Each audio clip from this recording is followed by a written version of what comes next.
Bum, bum, ba-dum, bum, bum. What up, y'all? Ooh, man. Man, I swear I look like a weed head, you know? The way my eyes are red. Ooh, that's crazy. What up, y'all? It's your man, Abuamerican. I ain't gonna lie, I'm dead tired, man. I don't know why. I have been like, I just can't sleep at night anymore. I guess I'm getting old. I mean, I guess I got old man problems. I guess that's what it is. I don't know. I can't call it. I like wake up at 4 o'clock in the morning every morning, can't go back to sleep. Weirdest thing. Never experienced it before in my life. So that's why I look all red eyed, because I came home and I just knocked out. I was like, I was out cold. Welcome to episode number 8 of the Halal Bad Boys. Now, there was some confusion on my particular part, and I got to apologize. I was supposed to have like my new co-host on, and I was supposed to have a guest on, but somehow through all my busyness and whatnot, I confused the dates, and they're coming on the 14th. So what I'm gonna do is I'm just gonna talk about Hijdra from the perspective that I know it, because I lived in the Middle East for quite some time. I think it's like in total 11 years, although not back to back. And so what I'm gonna do is I'm gonna talk about it from my perspective, and then next week what we're gonna do is we're gonna have the guest on and my co-host, and yeah, they both actually currently live in Hijdra, in the Middle East. Both of them live in the Gulf, in some Gulf states. I don't know if they want to talk about what state they're in or whatnot, but we'll leave that to them when they show up. And so they have some very specific and keen insights that they can give people who are actually looking to make moves like that out there. Gonna have quite a few guests on, inshallah. Got a lot of people who are willing to come on the show, talk about their experiences living in the Middle East. All of them are generally American Muslims. Wa alaikum salam wa rahmatullahi wa barakatuh, Rishi. And the first guest I've actually known since, I don't even know, since I became Muslim. Actually, the co-host also, the new co-host. I know these guys. Wa alaikum salam wa rahmatullah. I know these guys since I became Muslim, since I took my shahada back in like 98. Forever, seems like ages now. Both very close, very tight homies, and yeah. We want to talk about their experiences, but somehow I just got the dates mixed up, guys. I've been so just insanely busy lately. I need to fire my secretary. I could fire her if I wasn't married to her. You fired. Yeah, but yeah. So she didn't know, and because it was my mistake, it was completely my fault. Anywho, let's talk about that Hijdra. So I don't know. It's actually a topic. What? Oh, wait, hold on. You should have asked you what you live in Hijdra. Where you live at, man? I don't even know who you are, bro. Mashallah. I mean, see, here's the thing. I was like, there's brothers who got screen names that I don't know who they are, but I know them offline. Hey, hit me up on Twitter. I'll drop you a link right now. You can join in the show if you want to come on, and if you're living in Hijdra. Wa alaikum salam wa rahmatullah also. So first off, I mean, I don't even know if people are still interested in Hijdra. It's like a topic that's kind of died recently. I mean, a lot of people want to live in the land of Muslims, but back when I first became Muslim, it was like fever pitch, man. Everybody was trying to get out to the Middle East. Everybody's trying to move to Saudi, trying to move here, trying to move to Dubai, trying to do this, trying to do that. And actually, it's still an option. It's still available. It's probably a bit more difficult because of the Rona and all that stuff, but fundamentally, everything is the same. But one thing we got to look at is the terminology. And this is one of the biggest problems that we have nowadays, is a lack of understanding of the terminology that we use when we speak of Hijdra. And so generally when you're making Hijdra, I think everybody knows you're moving for the sake of Allah, for the sake of your religion, to a better place. Move to a better place where you, I don't know if that's how the song goes. It was Michael Jackson. Anywho. Move into a better place, and alhamdulillah, for the most part, they are better places. They're more conservative, so you find less social problems and social ills in terms of street violence and crimes connected to drug usage, drug selling, alcohol usage. I don't know if alcohol selling causes social problems and fights in the street, but generally it's consumption. We know, if you live in the West, that its consumption publicly tends to lead to fights and whatnot, and just all the other problems that come along. Hyper sexuality. I mean, you're never going to escape women trying to be women, but the hypersexuality is not so prominent there, if at all. And the most beautiful thing of all, you got all the masajid, the masjids, and everything everywhere. You hear the adhan 5 times a day. You can throw a rock and hit a masjid, although I would say don't do that. Just a figure of speech here, guys. But you walk outside and there's masjid on every corner, and you can go and pray.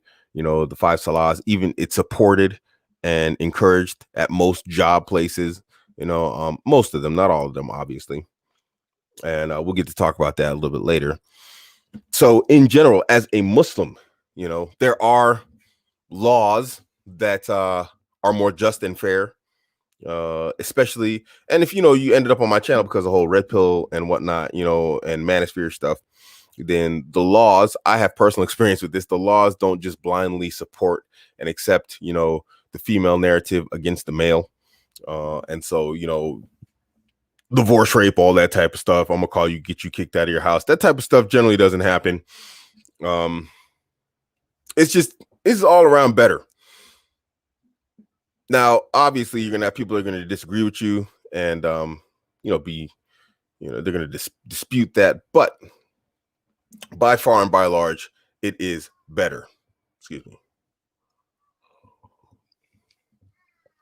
But let's go back to what I was talking about with terminology. And what's important with terminology here is that when a person speaks a Hijdra, there's conditions to Hijdra. And a lot of people don't, they don't think about this, or maybe they don't know it. And that is that Hijdra has conditions. And those conditions, how do I say it? They're not the same, but they're obviously similar to, like, you would have conditions of the salah, of the prayer. Like, you have to be in ablution or in order to make the salah, right? I mean, you can't pray without wudu. It's just, you can't do it. Well, you can do it, but it's not going to be valid. And so Hijdra has similar conditions that a lot of people seem to forget, or maybe they just don't know. And one of the conditions is that once you move to that land, you cannot be removed from that land. Now, as we know, unless you are ethnically from those people, your mother, your father is, like, let's say an Emirati, you want to move to Dubai, generally that's never going to apply to you. You can be removed from that land anytime they want, at the drop of a hat, whether it's your fault or whether they just change policy. Like, they recently had a policy change where it's like, they're no longer issuing visas and renewing visas of, like, people from Afghanistan and a few other countries, Somalia here and there. You cannot make Hijdra to that land because they can remove you from it. So making the niyah for Hijdra, making your intention for Hijdra, when you don't meet the conditions, it's kind of like a fool's errand. So this is one of the first things that needs to be understood about if you want to try and make Hijdra as a Muslim in the West, moving out there. Now, let's say it's like, although I don't know that this exists, let's say that there's a Middle Eastern America. You can move there, and after a certain amount of time, they'll give you, like, documentation papers, they'll give you nationality, and this is irrevocable. Then you can, of course, make your intention for Hijdra, which means once you're there, you are considered a citizen, and they're not going to kick you out because you're a citizen. You commit a crime, they won't kick you out of the country, but they'll just lock you up, for 10 years or forever or whatever, depending on the gravity of your crime. Whatever the case may be, if you can find a country like that, then you meet the conditions, and then you can go forth. So just understand, first and foremost, when you go around, I'm going to make Hijdra to Saudi. No, you're not. You're just going to move to Saudi. So generally when a person says that, they kind of, like, they don't understand, their religion, or they don't understand the conditions of, like, Hijdra when they want to move. Now, let's talk about living in these lands. And I can only talk about the Middle East, my experiences there.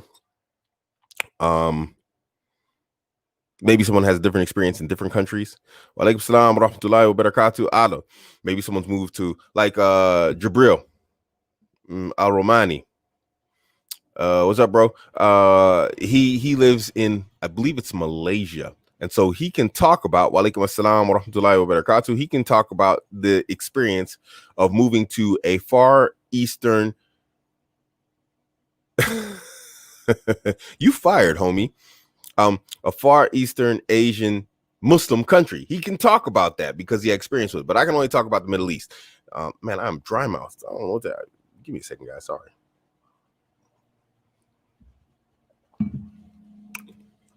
And that is this like washer in here. Can you hear that thing in there?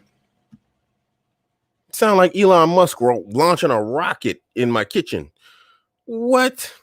So anyway, living in the Middle East.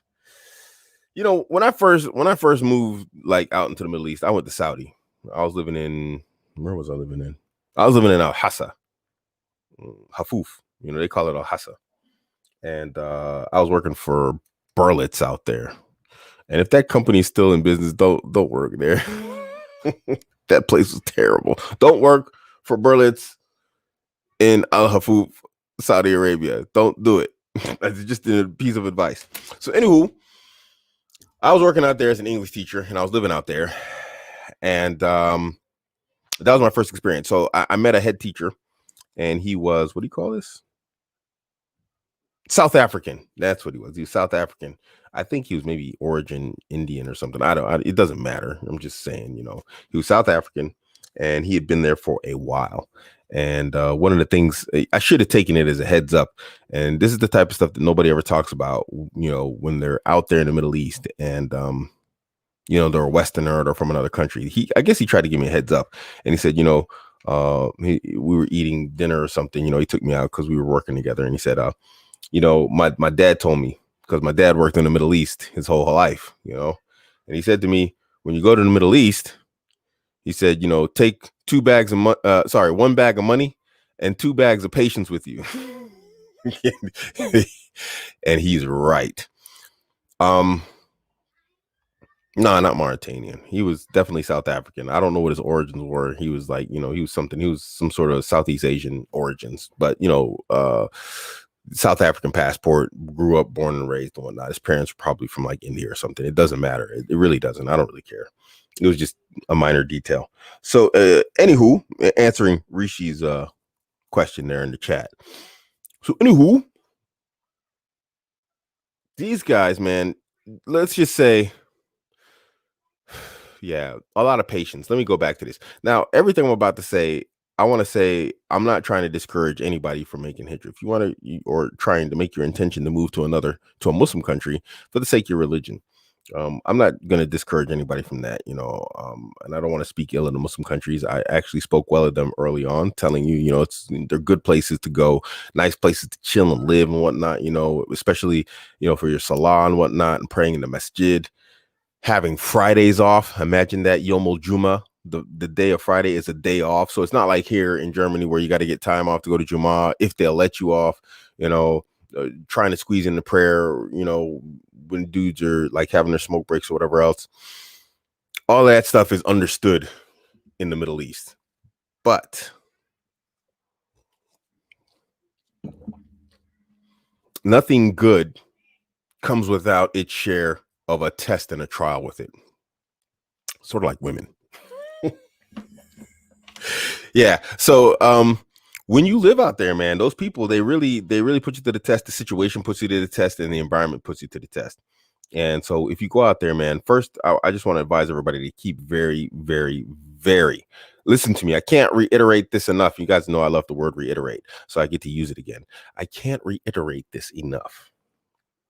Have exceptionally, listen to that word, exceptionally low expectations of the Muslims. And I know nobody wants to hear that. Some people might get mad when I say that, but I'm telling you, keep very, very, very low expectations of the Muslims. Do not have a low opinion of them. Do not treat them in a lowly way, but have a low expectation from them and their manners and their behavior. Treat the people well, but don't expect much out of them. Everybody thinks of Hijdra, and you know, they're thinking from the Hadith sense, and they're thinking from the sense of, like, you know, what they've read in the Sirah, in the history books of Islam, and, you know, and the Hadith, and you're not going to be welcome like the Ansar did the Muhajirin. Nobody is going to be waiting for you. If anything, you're less welcome than you are actually welcome. And that's not obviously like that's a generalization. Obviously you can be welcomed in some places. There are some people, and they are very, very, very well mannered, and other people, they're very welcoming, and other people, man, they don't want to see you. And this is the principle of keeping a very low expectation of the people. There's a principle to this, and it protects you. First off, it's going to protect your iman, and next it's going to protect you from ending up in arguments and fights and disappointment and whatnot with a lot of the Muslims. The principle is this: keep a low expectations of people, and if they don't meet those low, or if they meet those low expectations, then you're not disappointed, because most anger, most frustration, most problems that you have with other people comes from failed expectations. If you keep low expectations and those people meet those low expectations, then fine. You're like, I didn't expect anything different from these people. But if they go above and beyond what you expect of them, then you're pleasantly surprised. Therefore, you are never disappointed, and therefore you're never angry, or upset, or have any sort of problems with the people. You're always going to have a good experience, because if they meet the low expectations, and unfortunately, I hate to say it, in my humble opinion, and maybe this is why I want to have guests on, because I'm jaded. I'm not going to lie, because I got a question right here. Do you ever plan to go back living in a Muslim country? Yes, I do, but not the Gulf Arabs. Never again. No. A brother, may Allah bless him, he invited me to Qatar. I was just like, yeah, I got no plans coming there. I didn't want to tell him, like, man, bro, were you trying to offend me? He was Qatari. He's probably one of those Qataris that are like super, super, super awesome, because you find in Qatar, there's just people, dude, you wouldn't spit on him if he was on fire.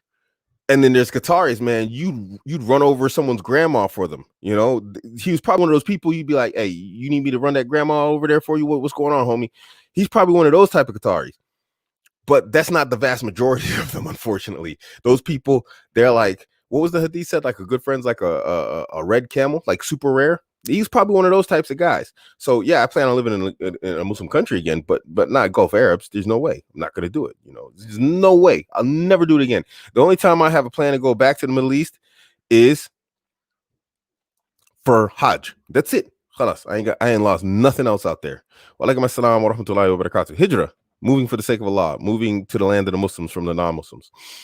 A basic synopsis: moving from the non-Muslim lands to the Muslim lands for the sake of your religion, to keep it short and simple and sweet. So anywho, what was I saying? Low expectations, pleasantly surprised. Yes, pleasantly surprised if the people don't meet your expectations. And that, unfortunately, my experience has been, and the experience of many people I've met there, it has been just that the people behave in a way that's surprising to them. And that's a negative type of surprise. It's not a good type of surprise, and it disappointed them. Some people have struggled with their Islam afterwards. There was some, an example, and I really don't want to, spend a lot of time harping on the Muslim countries. Again, I advise you to move. I do, but be ready. But like, there was a French revert, and he moved to Qatar, and he really struggled with his religion to the point that he was almost ready to leave Islam because of the behavior of the Muslims. And he started working for a French non-Muslim company. He came there working for a Qatari company that was run by Muslims. Then he started working. Then he started working for a non-Muslim French company. And everything was fine after that. He was just like, the moment I started working for French nationals again, who weren't Muslims, he says, I just felt okay again. I felt fine. And I mean, that's like, it's bad, it was really bad. So, any plans on moving to Bangladesh? No. No, sorry, bro. I love, I got love for my Bangladeshi brothers who are amongst the Salafiyin, but let's just say they are very ethnically divisive people, to the point that I don't think that it would be appropriate for me to move there, nor wise. And this is one of the problems that we don't talk about and we don't discuss as Western Muslims who have been to Muslim countries or, want to move to them, that there's a lot of problems, and you need to be prepared for them. This isn't to discourage people, but rather to encourage you to make the move, but make it informed. And again, don't be discouraged, but be informed, because when you're informed, you can take action. When you're informed, you can protect yourself. And when you're informed, you can do things in a smarter and a better way so that, you know,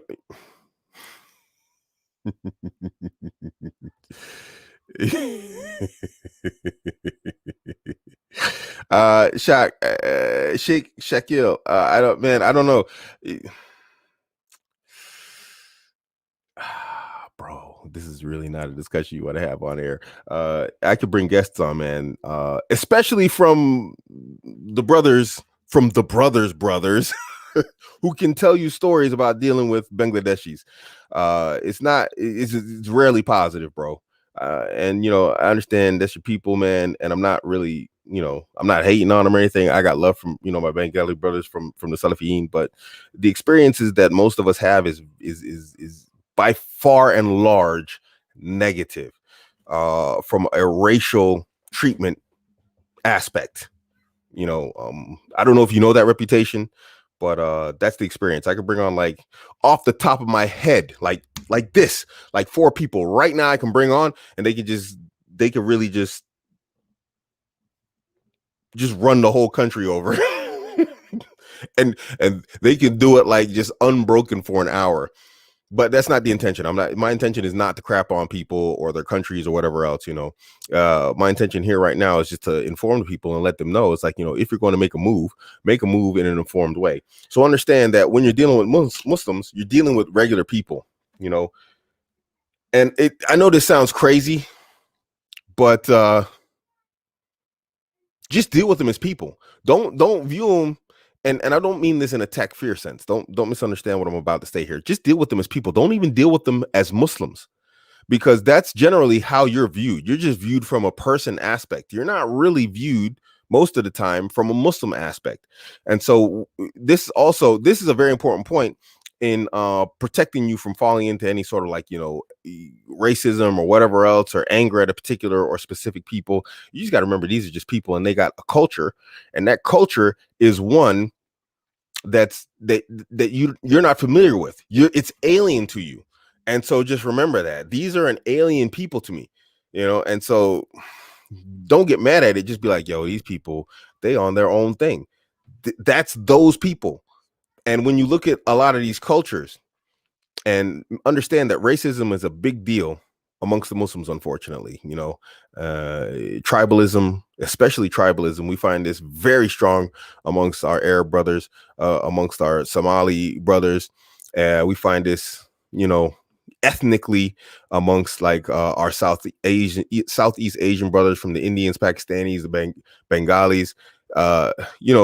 Everybody is on this tribal ethnic thing, and that's not from Islam. And the Prophet Muhammad, peace be upon him, spoke about this in a hadith, that when he asked Allah for several things, he asked him to, like, remove tribalism from him, and that was not granted to him. Allah granted several of his wishes, but removing tribalism from his people was not one of them. And so damn. See, that's harsh, bro. That's harder than I would have said it, man. He said, yes, Southeast. That's ouch. I don't even know what to say to that, man. Okay, ouch. But this tribalism and racism is something that you're going to deal with, and it's a big deal to those people down there. Now, one thing you deal with in the Middle East, and I had to deal with a lot, is Enta min Wayne. Where are you from? Get used to that question, because you'll be asked this question by everybody. Everybody gonna ask you this question. And what it does is, in the Middle East, they have something like a caste system. There's an ethnic and social and national hierarchy. And, generally, Black people are supposed to be at the bottom of it. And that's just in their mind how it's supposed to be. So when they ask you where you're from, automatically they're thinking you're from Sudan, Somalia, something like this, Kenya. This is what they automatically think when you're a Black guy. And when you tell them you're American or you're British or something, then they ask, no, Aslan, meaning your origin, because you're a Brit, or now because you're an American, or now because you got a German passport or French passport, you kind of, in the social hierarchy, you overshoot anything that they're allowed to mess with. But if they can say you're originally from Ghana, I can bring you down. Hey, you got a passport, but you just went there and got a passport. You're still a Ghanese, and then they think they can disrespect you. And so these are the type of things that you have to look out for, that people are going to look to socially, like, put you in a place where they are above you. And this is part of the environment that you have to deal with, is that everybody's trying to be better than someone else, and because someone else is above them, crapping on them, making him feel bad about himself. And so because he feels bad about himself, he needs to now go crap on somebody else to make him feel good about himself.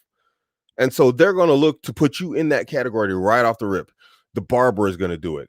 The shopkeeper is going to do it. The banker is going to do it. The government office employee is going to do it. Everybody in your employment spot's going to do it. And if they can't beat you there, then they'll be like, well, what level of degree do you have? They're going to constantly try and find a way to one up you in order to feel better about themselves. And then they're going to use that position where they find out they can, like, outperform you, if they can, to, like, just sit there and try and crap on you. And they're going to do this day in, day out, year after year, until you want to punch them in the face. And when I was in Qatar, those 6 years, I got into more physical altercations than I did in, like, I don't know, 20 in Germany. They weren't serious physical altercations, but I had to, like, actually just, like, you know what, I don't care what your social hierarchy is. I'm standing in your face. My niggas, this ain't the internet. There's no anonymity here. What are you doing? And I just had to, basically shake people up. Sometimes, man, I ended up in the police station, like, multiple times. It's in my book, The Mad Monkey. I grabbed this guy, pulled him out of the driver's side window, and was just smacking the crap out of him. Bow, just backhanding him and smacking him just to put him in his place. It's like, you really think you're going to do me, the 6'3" black guy with all this muscle and jujitsu? You really just going to talk down to me like I'm some animal on the road? So I just grabbed him up doing the American thing that he didn't expect anyone to do in Qatar, and just started smacking the crap out of him. Bop, bop. Now, if you're not willing to do that, then you got to be ready for what these people come with in terms of their passive aggressive behavior. And this is where I can come back to have low expectations. Wa alaikum assalam wa rahmatullahi wa barakatuh. Would you ever consider moving to a Muslim majority areas in countries where we may all be an overall minority? For example, southern Thailand. I've never thought about it, to be honest. Probably not. I'd probably just move to maybe like Singapore. I don't know. Sure. Is Singapore a Muslim country? I mean, because there's a lot of Muslims in Singapore, but I don't know if it's a Muslim country or not. I'd consider a place like Singapore. Thailand, I'm not really sure. I don't think so. But there's enough places close enough to Thailand that are Muslim that I wouldn't even consider it. I'd go to Malaysia. I'd go to Indonesia. I'd go, what's that, Brunei? That I'd consider. But I mean, if I'm going to go out far east, then I'm going to go live amongst, like, the Muslim Asians, as opposed to, like, being a minority in a majority community. Does that make sense? So you're majority in a community, but in the country, you're minority. I think I'd rather just live amongst the Muslims. That's my humble opinion.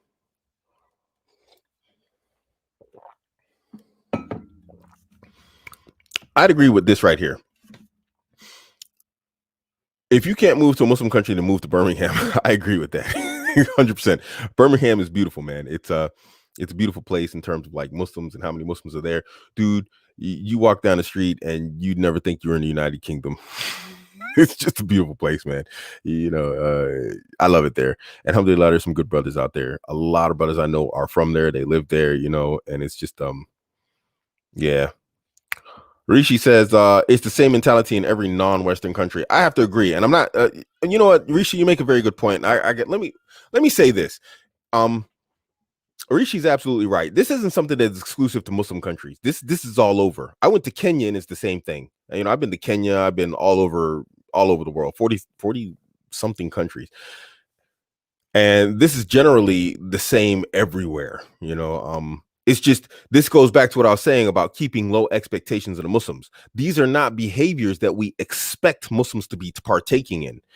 These are not the behaviors in our mind that we think Muslims are going to be doing, because we know Islam in general, not in general, but in specific, just forbids like these bad manners, racism, unzuri, asabi, tribalism and racism. All this stuff is forbidden in Islam.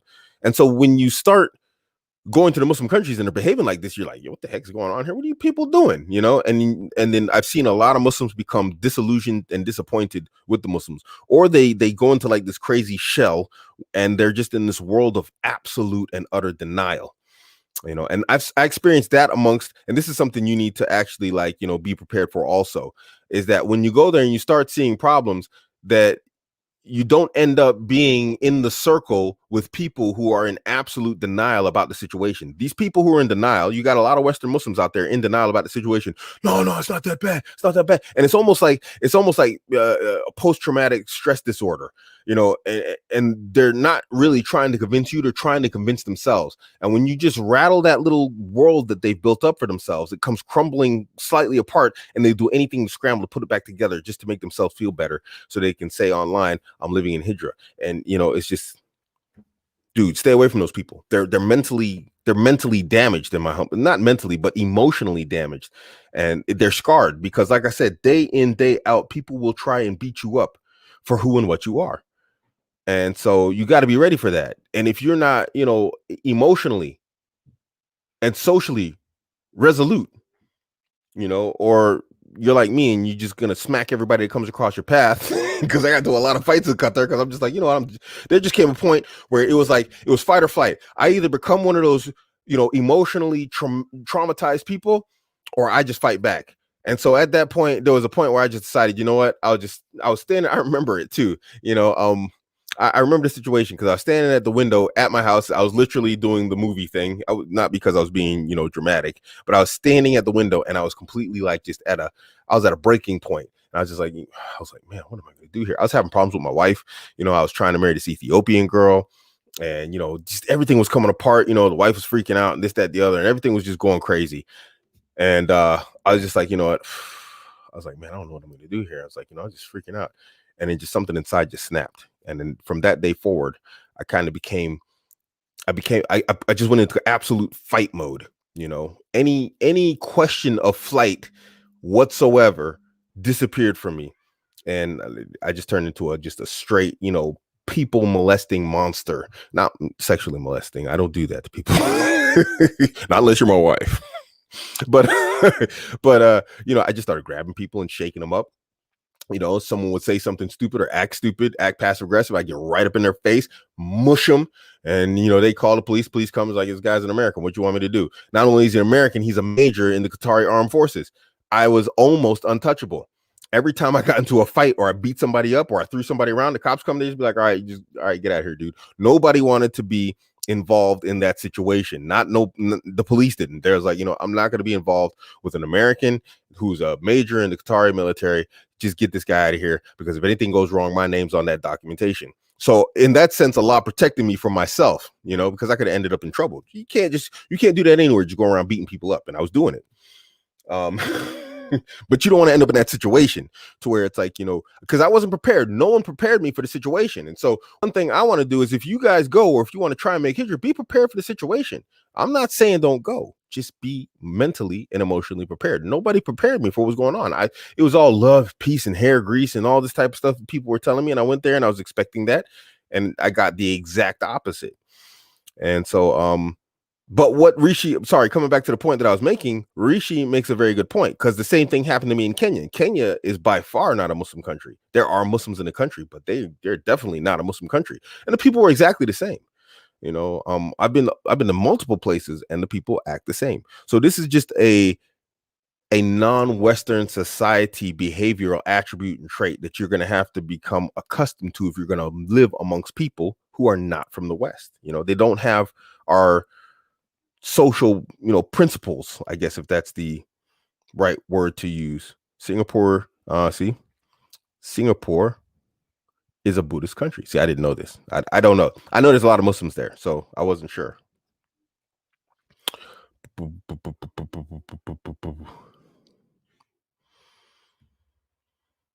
Let's move to Indonesia. To deep village, start farming, stay away from most people. Because hey, yeah, I'll hire someone to farm, hire some hot Indonesian girls, to do the farming. Sure. I'm not gonna farm. I'll farm some cryptocurrency. That's what I'm gonna do. Walaikum salam wa rahmatullahi wa barakatuh. It's fake Hijdra. I don't know if there's such thing as a fake Hijdra. It's just like I said, it's like saying there's fake Salah. There's no fake Salah. There's just either you meet the conditions or you don't. So if you don't meet the conditions, and I talked about this earlier in the video, if you don't meet the conditions for Hijdra, then stop saying you made Hijdra. Just like saying you're making Salah if you're making the prayer without wudu. It's just not something you can do. I advise you to mention to our audience that these yes, this is very true also, and this is why I said earlier. So Anonymous Assassin says something very important here also. It's a reiteration on top of something I've already said. He says, I advise you to mention to our audience that this praiseworthy behaviors are typical of people ignorant of Islamic knowledge and lacking manners. Some are born with manners and others have to learn manners. And this is why I said, when you go to these countries, treat them like people. They're Muslims, and don't remove their Islam. Don't make takfir, but don't look at them as Muslims. I know that sounds crazy. It really sounds crazy. I know, but don't look at them as Muslim. You just got to look at them as people with a culture that is foreign to yours, and therefore they're going to behave in a way that is absolutely foreign to you. And if, like I said, keeping exceptionally low expectations of them, if they meet the Islamic manners, the adab of Muslims, then be pleasantly surprised. But if they don't, then you're not disappointed, and you don't get that feeling of disappointment inside of you, because, like I said, disappointment is like one of the number one leading causes of all these angers and problems that people have when they go there. Then you won't have this disappointment because you already had low expectations of them. And so if they meet those low expectations, you're just like, yeah, I kind of expected that, You're not mad. And then you can enjoy your time there amongst the Muslims and praying in the masjid, and then inshallah running across, like I was talking about with the Qataris, running into those very spectacular people who are out there, because they are out there, and those few spectacular people that you meet, they are the ones that get you to end up staying in those countries for 10, 15, 20 years. I stayed there 7 years only because every year I'd meet 5 or 6 spectacular locals, and I was like, yeah, this place can't be that bad. I mean, look at these dudes, man. They're amazing. And so if you can take that mentality there, your experience is going to be very good, because when those people come along, man, they're really like, I wouldn't say world changing, but definitely like world changing in terms of your perspective of that place and that location. Like, wow, look at these resilient people who are amazing in this environment. And then you kind of like aspire yourself to behave similarly. So, yeah.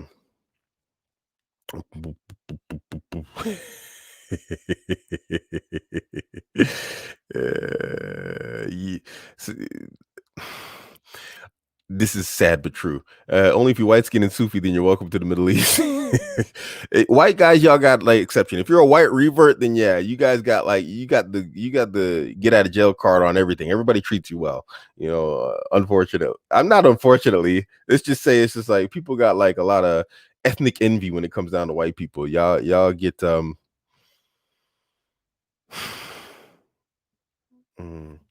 white people got it good in the Middle East. Let me just say that. Was it worth fighting back? Because I'm kind of torn between fighting back, punching some idiots, or just buck up until my time is over where I'm at right now. Buck up and do your time, man. It's not worth it. It's not worth it, because what are you doing? All you're going to do is gather up a bunch of bad deeds in front of Allah. Forget the people. Forget the police.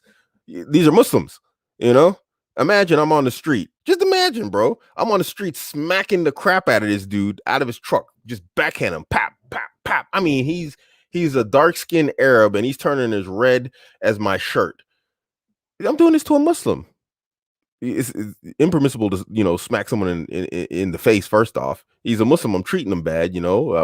There's probably like 10 sins in there somewhere I committed. I can think of like 2 right now, but it's just not. It's not good, man. It's not good. So it's upon you to show the what's the word I'm looking for? It's upon you to show the sabr.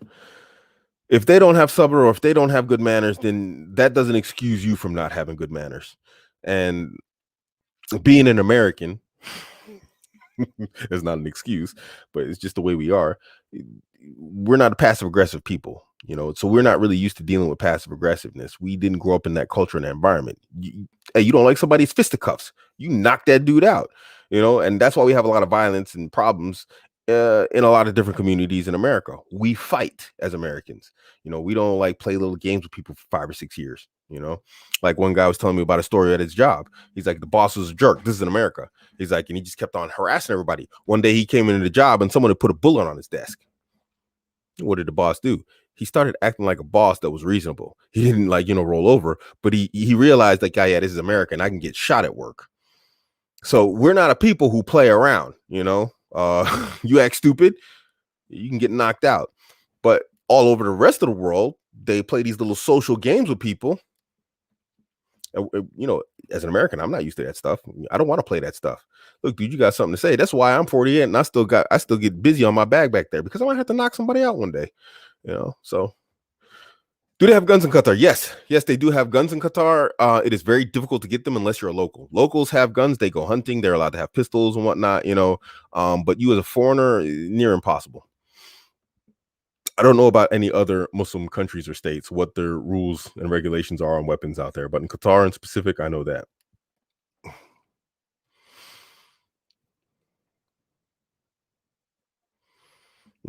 Sorry, let me just go down to, there's a lot of questions here.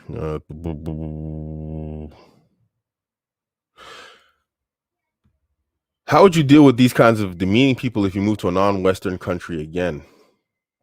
Nah, disengage, bro. Disengage. Go do my shopping, come home.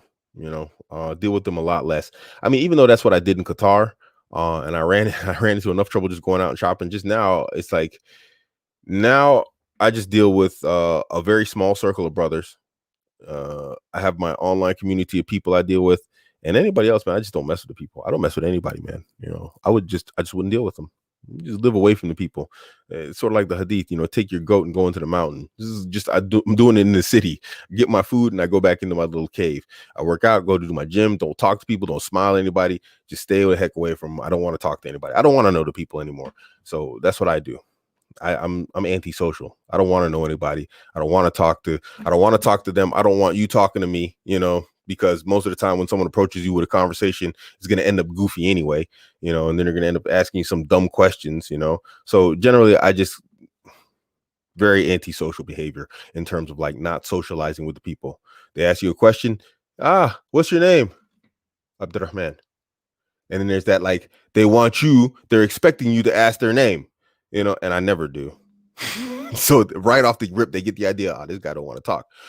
I'm so-and-so. I'm like, nice to meet you. I'm just cold, ice cold. Are you married? Why? You trying to get me married, bro? You know somebody? Be ice cold. Don't mess with them. So if I go out there again, it's gonna be like that. I don't want to talk to you. Just go about your business. I'm gonna go about mine. Indeed. Just going through these questions, guys. A lot of comments down here. Wow, you guys going having a whole conversation down here. Okay, I guess it's just much debating. Okay, man. Hunting. What's the wildlife like out there in Qatar? They have oryx. That's the national animal. I don't know if they hunt them or not. They have like dub. Dub is like a big lizard. They usually hunt those, by hand or with hawks. They do hunting with hawks. I think they have like jackrabbits. They have a few other animals out there. They like hunting with hawks. They like hunting with salukis. Salukis are like these really fast desert dogs. And they usually hunt with those. So they don't even really hunt with guns most of the time. They do have guns with them, but they usually use their hawks or they use their salukis. The salukis they use to run down deer. I don't know if it's an oryx. I don't know if they're allowed to hunt those or not. I know it's the national animal. And there's like jackrabbits and these lizards, and they use the hawks for those. So yeah, they seem to enjoy themselves doing it, man. I don't know. That's what it looks like out there. But usually it's only local. I've never seen a non-local do it. They'll invite you on the hunt so you can come and watch. You don't participate in anything, but it's fun watching, man. It's kind of awesome. The people are still out there hunting with wild animals. No, I don't. He says, Alexis says, Abuamerican, I feel like you don't have much friends except your wives and us. I really don't keep many friends. I have a very, very, very small circle. I mean, tiny circle. I don't really mess with people anymore. I talk to people online, and even that's not like a pleasant experience. I just don't like dealing with people in general. As friendly and funny as I get, I'm really kind of antisocial. I'm actually not very people friendly. Not that I'm antisocial in terms I don't like people. It's just I don't want to deal with people and they're crazy. Most people come with some sort of crazy with them. There's some sort of weird. So yeah, I had a situation. Anyway, I just don't like dealing with weird people, and I mean, there's always some sort of weird going on with people. And those few people who are not weird, I get really close and really good with them. But it's so rare to find nowadays someone who doesn't have some sort of just something going on that I want to deal with them on long term. The co-host that's coming next week, he's actually a guy I've been dealing with for like over 2 decades now, and the first guest, same thing. I've known him for like 2 decades. And here's the thing. In a sense, I am sort of like the people I'm talking about. I only deal with my people now. I mean, not only my people. That's not true. I mean, like Anonymous Assassin's a brother I got love for. That's a brother I could probably hang with. We haven't met face to face, but I talk to him enough to know who he is as an individual. I've watched him enough and how he interacts with other people and with me to like say, okay, I know who I'm dealing with 24/7. I know I'm not dealing with Dr. Jekyll and Mr. Hyde. But generally, I mostly only hang out with Americans and Americans with a military background. The vast majority of that very small circle fit those 2 categories. They're reverts from America who served in the military. There's a universal mentality that we have and a universal understood that makes it easy to deal with those. As a matter of fact, when I think about it, all the guys I talk to regularly, I mean, in terms of like personal, they're all Americans, they're all prior military, and they're all reverts. I don't have a lot of friends. But I don't need a lot of friends. I'm quite happy on my own. This is something you have to get used to also, Alexis. And this is not just anything, Islam. This is just you as a man. You need to be good on your own. You need to be good alone in your own thoughts with yourself as a man. You don't always need a bunch of friends. Just a few core friends and you're good, dude. Experience finding a wife in the Middle East and polygyny. Polygyny is easy. Generally, if you go out there as a Westerner, you're making good money. And finding a wife is pretty easy also. There's a lot of women out there who are just working and they're Muslims and they don't want to work. They're women that want to be wives. They want to be housewives. They don't want to be working, in stores or whatever else and being cashiers and all that stuff. They want to get married to somebody who's going to take care of them and they want to have a bunch of kids. Very easy to get married out there. There's a lot of women looking for men, especially men who are doing well and take care of themselves. And when I was out there, what did I do? I took care of myself and I was making good money. It was very easy finding women. So it should be, thank you. Nah, it's good. So it's very easy to get married out there. Very easy.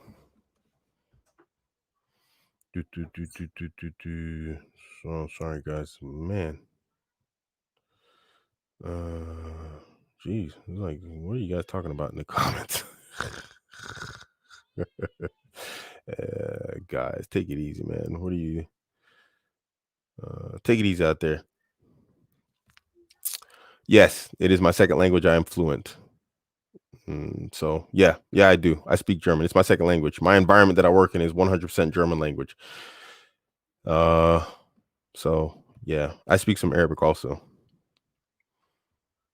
Ooh, geez, guys, take it easy, man. So anywho, I don't know, guys in the comments arguing. So what were we talking about? Expectations, whatever else, this, that, the other. Money. Do we talk about money when you go out there? Cost of living in the Middle East. If you guys are going to make a move to the Middle East, guys, understand that the cost of living is quite high. let me say in Qatar. I'm speaking of Qatar in specific. Saudi wasn't so bad because I did live in Saudi also, but the cost of living is something you need to look at also. You know, it's not cheap. You know, if you go to like somewhere like Qatar, the rent um the rent is exceptionally, you know, high. It's expensive, and you know, you just got to be ready for that. So generally, this goes into a different category and different direction where this goes into contract negotiation, and that's just a whole topic on its own. I don't even want to go into that, but let's just say if you get a contract, if you get an offer, make sure you negotiate in there your housing, if possible transportation, but 100% make sure your housing is negotiated in that contract. If they don't give you housing, then make sure they give you a housing stipend, you know, and a little bit and more than 50%. Don't take anything less than, like, you know, I'd say like 70%, you know, of your housing, because housing is expensive, especially in Qatar. I don't think he is, bro. I still talk to the brother. You know, he's still in the group.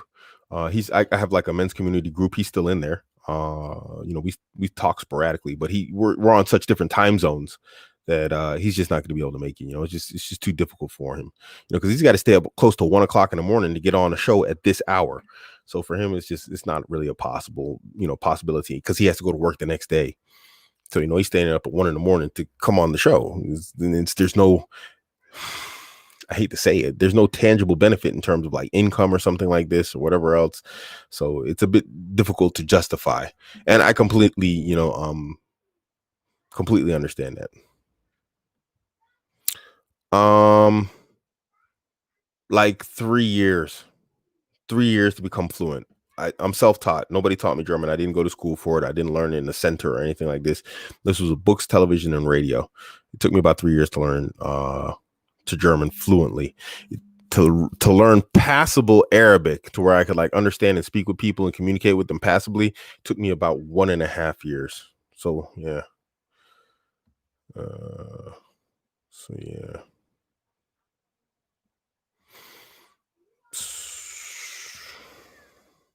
So anywho, cost of living very high. Did we cover everything? I think we covered everything. Covered a bunch of questions too. I can't think of anything else to add to this. When we have the guest on, the guest that's coming on, he's been, like I said, in the Middle East almost 20 years.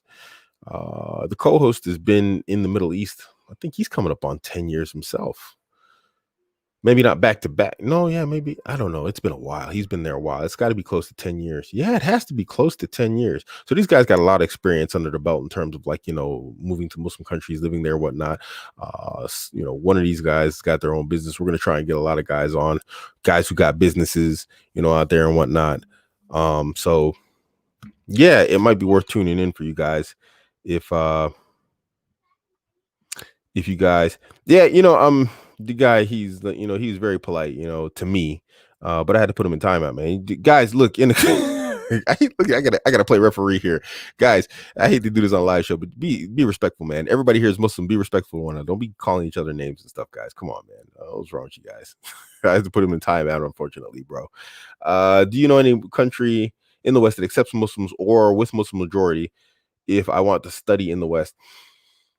A Muslim majority in a Western country? No, I don't know anything like that. The place that I find most welcoming to Muslims in the West is the United Kingdom. Everywhere you go in the United Kingdom, although I wouldn't say they're welcoming, but it's just like every day. You know, I call London a Muslim city. You go to London, it's literally a Muslim city, dude. You can't go to any corner of London. I don't care how it could be the whitest of the white corner of London, and there's going to be a masjid and a halal shop. It's just like that. So, I mean, the United Kingdom in general is like, it's almost a Muslim country, dude. That's as close as you're going to get to a Muslim country in the West is the United Kingdom. Birmingham is like a Muslim city. So the UK is what I would say. The UK is probably the place. Personally, no, I haven't. I've heard of it happening amongst other Gulf citizens. So, like a Bahraini getting the passport, a Kuwaiti getting the passport from Saudi. I've heard of this, but like a foreigner, unless he did something amazing. No, even then, I can't think of any cases. There was rumors at one point that Bahrain was giving out passports, but not Saudi. I've never heard of it personally. That's not to say it doesn't happen. But if it does happen, I don't know how it would happen, and I don't have a particular story that I've heard. Not first person, not third person, not 10th person. I've never heard of it. Maybe somebody else knows something that can help you with that. Living in the Middle East long term is easy. Okay, maybe for you. Maybe I mean you could provide a little bit more details. That'd be great. I mean that's it's a very generalized statement. France, are very hostile towards Muslims. The French are very hostile towards Muslims in general.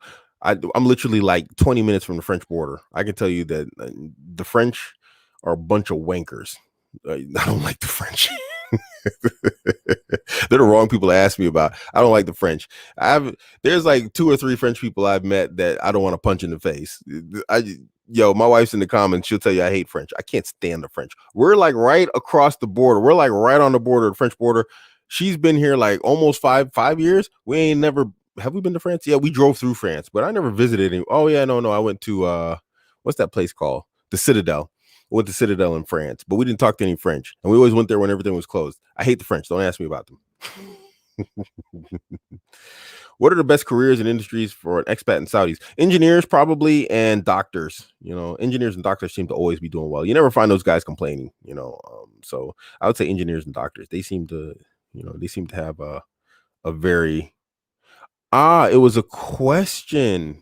See, I'm an English teacher, man. You got to use punctuation, bro. There's supposed to be a question mark. It's called an interrogative at the end. So an interrogative always has a question at the end of the sentence. So please use your punctuation properly. So let's reread this with that new understanding. Aha. And it should have an inquisitive like at the beginning. Inquisitive, I'm just using that word, but it should have like a question word at the beginning. So is question word living in the Middle East long term, comma, is it easy? Question mark. Me being an English teacher. It's best to ask my guest next week. He's been in the Middle East for 20 years. He'll probably give you a different answer than me. He's got a different personality type than me too, which is why it's important for him to get here, because I've been Mr. All Doom and Gloom the whole show, and he's definitely not going to be Mr. Doom and Gloom the whole show. So it's best to ask him next week. He'll be here on the 14th. Yeah. I've lived, my friend Big Mo, lived. You guys are killing my inner English teacher. I've lived. That I is supposed to be capitalized, Big Mo. God, Big Mo. Oh, dude, are you guys like doing bad grammar because it like just gives me conniption fits? What are you guys doing to me here? I'm joking with you, Big Mo. I've lived in many places in the Gulf. The only place with no racists or racism was Oman. I've heard only good about Oman, and it's the only place I have not been. I was supposed to go to Oman like multiple times on vacation because it's like the vacation spot in the Middle East. Everybody wants to go there for vacation, and Dubai also, of course. But I never went and I never got to go. I've heard a lot of good about those people. They marry outside of Omani. So, a regular person can marry an Omani. Like a Westerner marrying a Saudi is like almost unheard of. Same with a Qatari or an Emirati. But like a Westerner marrying an Omani is pretty common. And they apparently still speak Swahili. So they speak Arabic and Swahili because there used to be the Omani Sultanate that like ruled over a lot of East Africa. And apparently they still speak Swahili. So that's very interesting. Yes, there's a bucket load of Muslims there, but it's like the Prophet Muhammad sallallahu alaihi wasallam said in a hadith. They're like they're like the froth on the sea. There's a lot of them, but they have no power. I've been thinking about I apostrophe VE. That I is supposed to be capitalized, good sir. I've been thinking about moving to Turkey. They have cheap properties there. Yeah, that's true. I've been looking at Turkey myself also. So I was supposed to visit there last year, but the Rona started and a bunch of other stuff popped off, so I never got to go. And so right now I'm just chilling. Okay. But Turkey's still on my list as options. Yeah. It's cool, bro. I'm just joking. I like playing around. Yeah.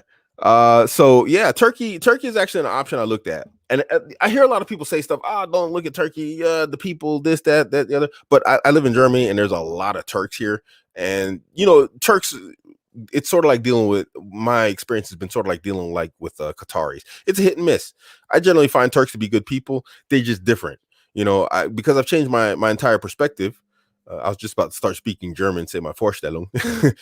Since I changed my perspective on the people, and how I deal with them, I'm no longer disappointed in people. And so I've been meeting a lot of pleasant Turks. And so my experience with them has been quite good, to the point that I'd be like, I could probably live in that country. I could probably live in Turkey. I do still want to go there and check it out. I still look at properties randomly, but I haven't made any concrete moves ever since this whole Rona thing kicked off. I just kind of let the idea go and started working on other stuff, crypto mining and the future there.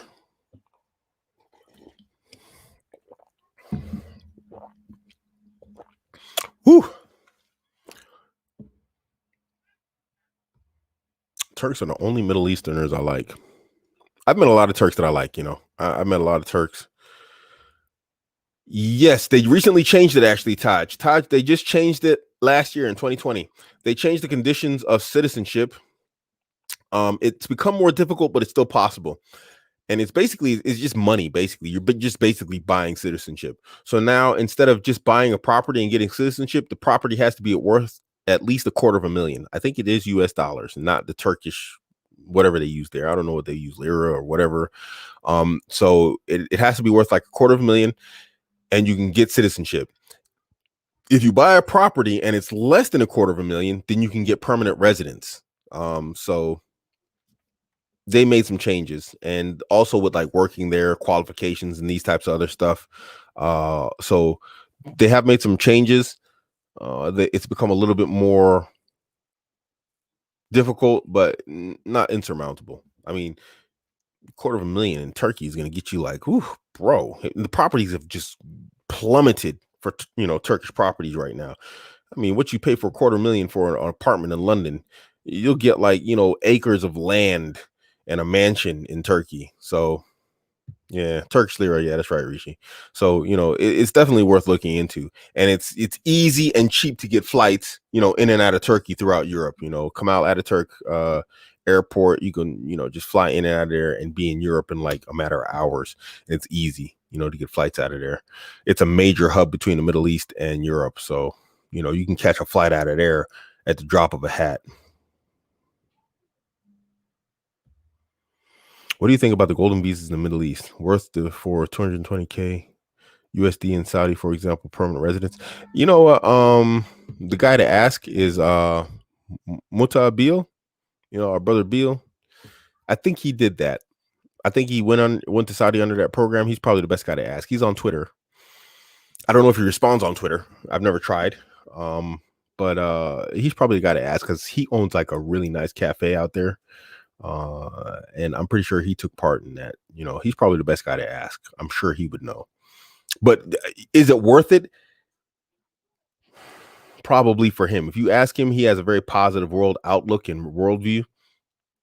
So he's probably going to tell you, yes, it's worth it for sure. Because he seems like a really, really happy guy.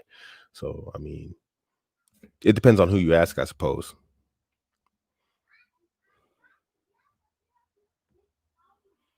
Turkish passport is solid. Do you have a German? No, I'm not. I'm an American citizen still, bro. Yeah.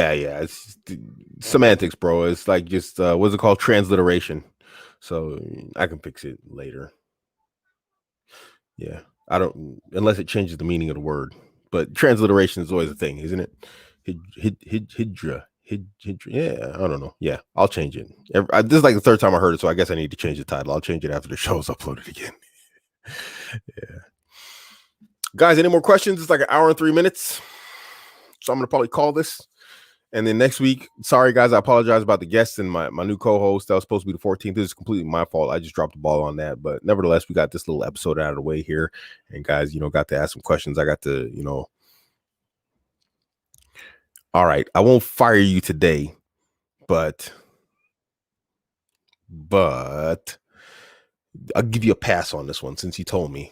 But you dropped the ball on my scheduling. I didn't tell her my schedule. It's my fault also.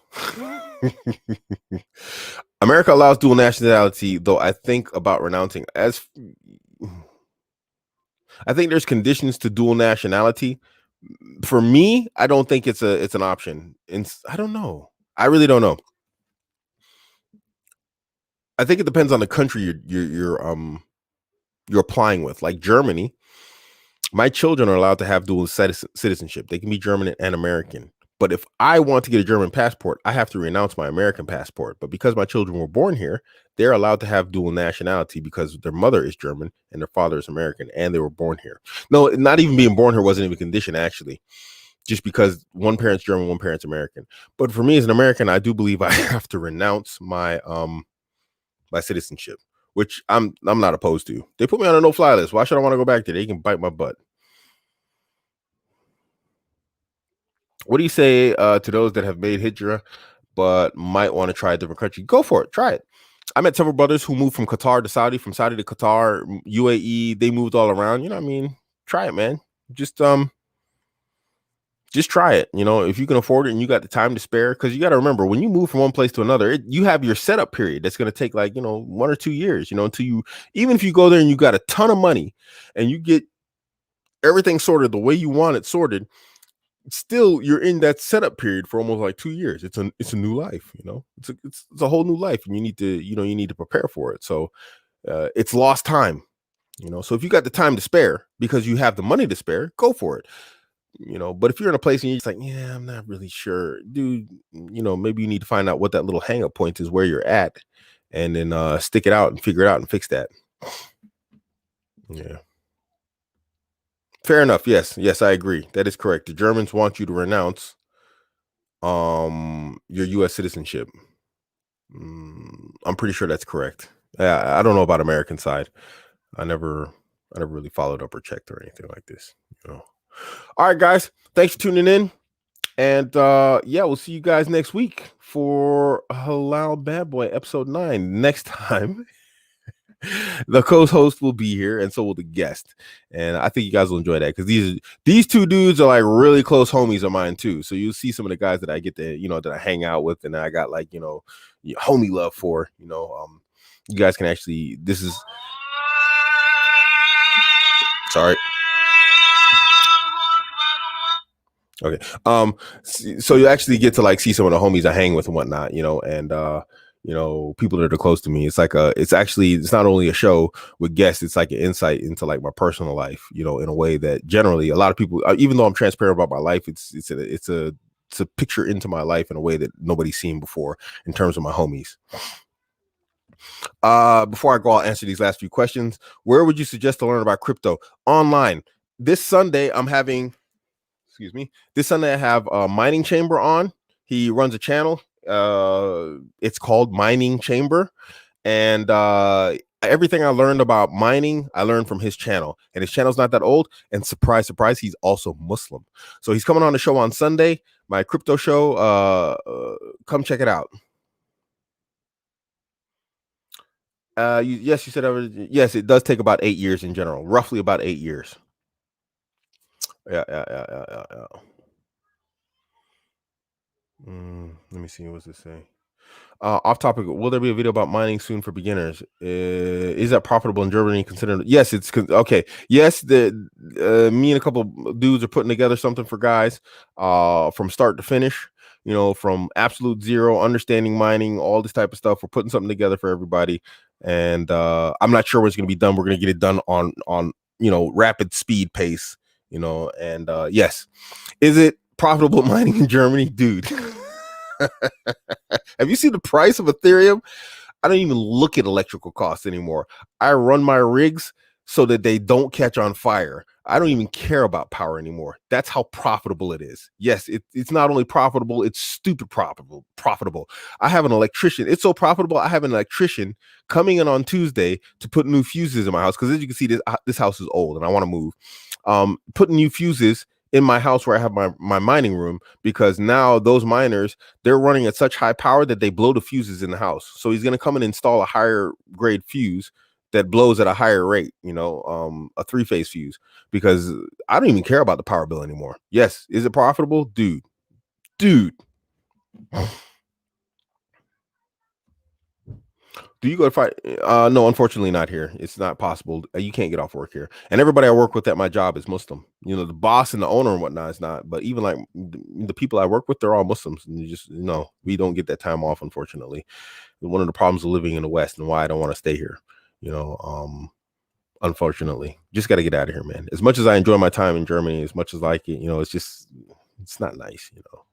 You want to be able to go to the Friday prayer. You want to hear the adhan and just be able to walk off site to the masjid that's right there, right next to the site. These are the things I missed about living in the Middle East. As much as I had problems there, I missed these things. So yeah, no, you can't, not here in Germany. Not unless you make up some sort of deal with your job. I had to deal with one job where I could do it, but it was the exception. It's not the norm. Wayak, and you're welcome. All right, guys, tune in next week. Jazakallah khair. Subhanaka Allahumma wa bihamdika ashhadu an la ilaha illa anta astaghfiruka wa atubu ilaik. Assalamu alaikum. I'm out.